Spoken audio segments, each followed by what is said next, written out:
ಸೌಜನ್ಯ ಮಾವ ವಿಠಲ್ ಗೌಡ ವಿಚಾರಣೆ ಮುಕ್ತಾಯ ಆಗಿದೆ ಅನ್ನೋದು ಗೊತ್ತಾಗ್ತಾ ಇದೆ. ವಿಠಲ್ ಗೌಡ ಹಾಗೆ ಪ್ರದೀಪ್ಗೆ ವಿಚಾರಣೆಯನ್ನು ನಡೆಸಿದ್ರು ಎಸ್ಐಟಿ ಇವತ್ತು. ಇದೀಗ ವಿಚಾರಣೆ ಮುಕ್ತಾಯ ಆಗಿದೆ. ಇಬ್ಬರ ಹೇಳಿಕೆಯನ್ನು ಕೂಡ ದಾಖಲಿಸಿಕೊಂಡಿದ್ದಾರೆ, ಹಾಗೆ ವಾಪಸ್ ಕಳಿಸಿದ್ದಾರೆ.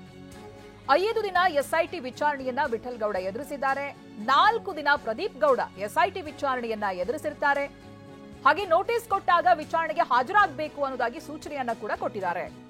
ಜಯಂತ್ ಹಾಗೂ ಗಿರೀಶ್ ಮಟ್ಟಣ್ಣನವರೆಗೂ ಕೂಡ ಅಗತ್ಯ ಇದ್ದಾಗ ವಿಚಾರಣೆಗೆ ಬರಬೇಕು ಅನ್ನೋದಾಗಿ ಹೇಳಿದ್ರು.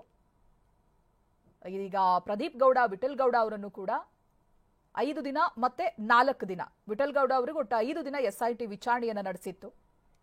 ಈ ಬುರುಡೆ ಪ್ರಕರಣಕ್ಕೆ ಸಂಬಂಧಪಟ್ಟ ಹಾಗೆ ಅವ್ರು ಬಿಟ್ಟು ಇವ್ರು ಬಿಟ್ಟು ಇನ್ಯಾರು ಅನ್ನೋ ರೀತಿಯಾಗಿ ಒಬ್ಬರಾದ್ಮೇಲೆ ಒಬ್ರ ಕಡೆಗೆ ಬೊಟ್ಟು ಮಾಡಿ ತೋರಿಸಲಾಗ್ತಾ ಇತ್ತು.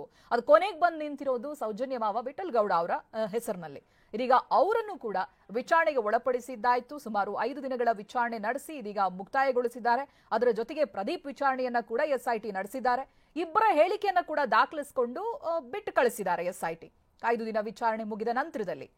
ಹಾಗೆ ನೋಟಿಸ್ ಅನ್ನ ಕೂಡ ಕೊಟ್ಟಿದ್ದಾರೆ, ವಿಚಾರಣೆಗೆ ಹಾಜರಾಗಬೇಕು ಅವಶ್ಯಕತೆ ಇದ್ದಾಗ ಮುಂದಿನ ದಿನಗಳಲ್ಲಿ ಅನ್ನೋದಾಗಿ ಸೂಚನೆ ಕೊಟ್ಟು ಕಳಿಸಿದ್ದಾರೆ. ಈ ನಡುವೆ ಒಂದಷ್ಟು ಜನರ ವಿಚಾರಣೆ ಆಗಿದೆ. ಜಯಂತ್, ಗಿರೀಶ್ ಮಟ್ಟಣ್ಣನವರ್ ವಿಚಾರಣೆ ಮಾಡಿದಂತ ಸಂದರ್ಭದಲ್ಲೇ ವಿಠಲಗೌಡ ಈ ರೀತಿಯಾಗಿ ಹೆಸರುಗಳು ಕೇಳಿ ಬಂದಿದ್ದು. ಇದೀಗ ಅವರನ್ನು ಕೂಡ ವಿಚಾರಣೆಗೆ ಒಳಪಡಿಸಿದೆ ಎಸ್ಐಟಿ.